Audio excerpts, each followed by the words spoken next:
I always thought a mother's love was unbreakable, like the oak tree in my backyard that weathered every storm for 70 years.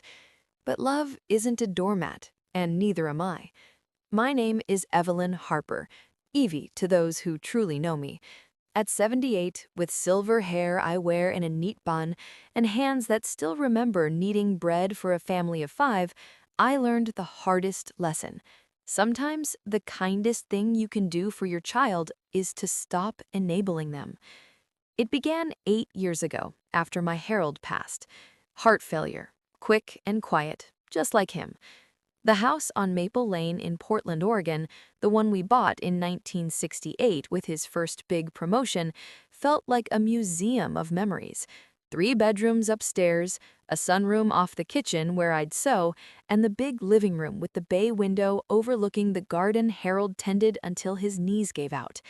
Empty nests echo loudest at night, so when my daughter Claire called in tears, I didn't think twice. "Mom, please," she'd sobbed into the phone, her voice cracking like thin ice. "We've got nowhere else. The bank took everything. I'm so scared." "Of course, sweetheart," I'd whispered, my own heart breaking for her. "Come home. This will always be your home." They arrived with a U-Haul and 2 suitcases each. I gave them the master bedroom, king bed, ensuite bath, because you need space. I took the smaller guest room. I cooked their favorites, pot roast on Sundays, blueberry muffins for breakfast, paid the mortgage, paid off, thank God, but taxes and upkeep added up. Utilities, groceries, even Mark's new suits for interviews. Claire got a part-time job at a craft store, and Mark networked. Months turned to years. The temporary became permanent without a single conversation.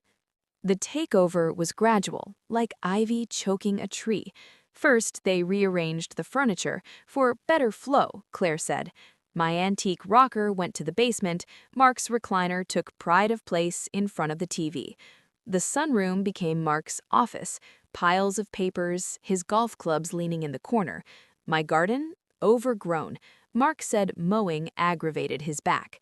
Claire stopped asking how I was. Conversations revolved around their stresses. Mark's latest rejection, Claire's aching feet, money always tight despite me covering everything.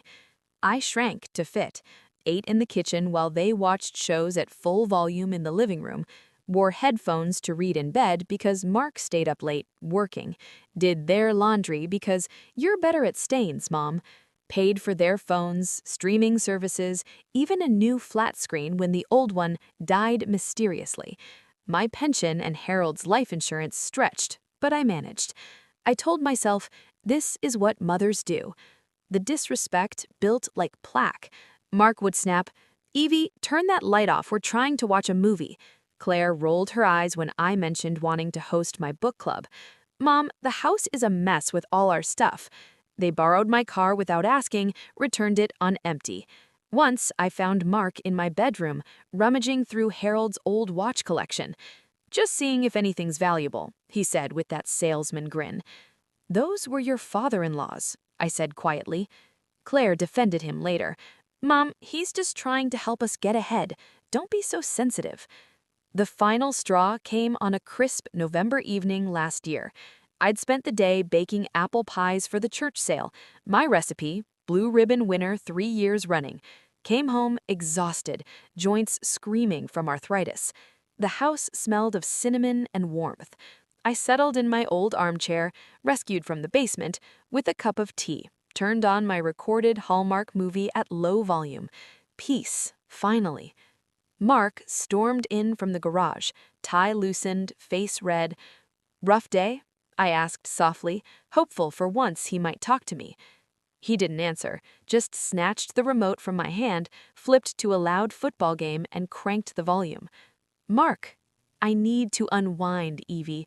Go knit in your room or something. This is my space tonight." Claire appeared in the doorway, arms crossed. I looked at her, my daughter, my baby, and my voice trembled. "Claire, honey, could you please ask him not to speak to me like that in my own house?" She sighed, heavy and theatrical. Mom, just let him have the TV tonight. He's stressed. You're always so dramatic about everything.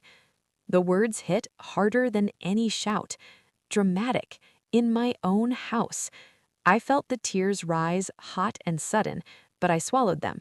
Something inside me snapped, not with anger, but with icy clarity. I stood slowly, set my tea down untouched, and walked to my room without a word. That night, I didn't sleep. I just stared at Harold's photo on the nightstand and whispered, "I'm sorry I let it get this far." The next morning, while they were still asleep, I called Mr. Patel. "I want them out," I told him, voice shaking at first, then steadying. "I love my daughter, but I'm done being invisible." The notice was served 3 days later. I wasn't home. I'd gone to coffee with my friend Ruth, so I wouldn't have to watch. When I returned, Claire was waiting in the kitchen, papers clutched in white-knuckled hands, tears streaming. "Mom, eviction? You're evicting us? How could you do this to me, to your own daughter?" Mark stormed in behind her. "This is unbelievable. After everything we've put up with living here?" "Put up with?" I cut in, calm but firm. "You've lived rent-free for 8 years.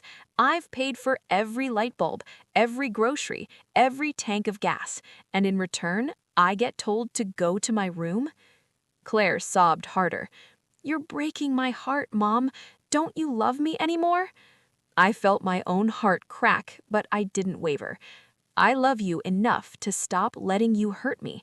I love you enough to want you to stand on your own 2 feet, like I taught you to when you were little." Mark sneered. "You'll be lonely and miserable in this big house all by yourself. You'll beg us to come back." "No," I said quietly. "I'll finally be at peace." The next weeks were raw. Claire alternated between icy silence and tearful pleas in the hallway. "Please, Mom, I'm begging you. I'm so sorry. I didn't realize how much we were taking." "Then show me by leaving on time," I answered, voice gentle but unyielding. "Show me you can take care of yourself." One night, she cornered me in the kitchen. "If you do this, you're destroying our family." "No, sweetheart," I said, touching her cheek for the first time in months. "You started destroying it the day you stopped seeing me as your mother and started seeing me as a landlady you didn't have to pay." When I cut the cable and changed the Wi-Fi password, Mark exploded. "You're cutting off our internet? How am I supposed to job hunt?" "The library has free Wi-Fi. I used it plenty when I was raising Claire alone after her father left for business trips for weeks." Claire cried again when her supplementary card was declined at the grocery. "Mom, the cashier looked at me like I was trash. Please turn it back on, just for essentials."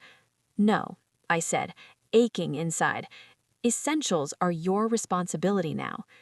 On moving day, the rain poured like it was grieving for us all. Mark loaded boxes in sullen silence. Claire lingered on the porch, eyes red and swollen. "I hate you for this," she whispered. I nodded, tears finally falling. "I know. And one day, when you're standing in your own kitchen, paying your own bills, you might understand why I had to do it." She hugged me then, fierce, desperate, like the little girl who used to run to me after nightmares. "I'm so scared, Mom." "I know, baby, but you're stronger than you think. You always have been." The truck pulled away. I stood on the wet porch long after it disappeared, sobbing for the daughter I was losing and the woman I was finally becoming. Now the house is quiet. I moved my rocker back to the bay window. I planted tulips where Harold's roses used to be. I watch my movies as loud as I want, bake pies just for me, and sleep in the master bedroom again, the one with the big window where morning light spills across the quilt he and I picked out together. Claire calls every Sunday now, voice careful, respectful. "Hi, Mom, can we come for dinner next weekend? I'll bring dessert." "I'd love that. The door's open for family, just not for tenants." Sometimes love has to break your heart to save it, and sometimes the strongest thing a mother can say is enough.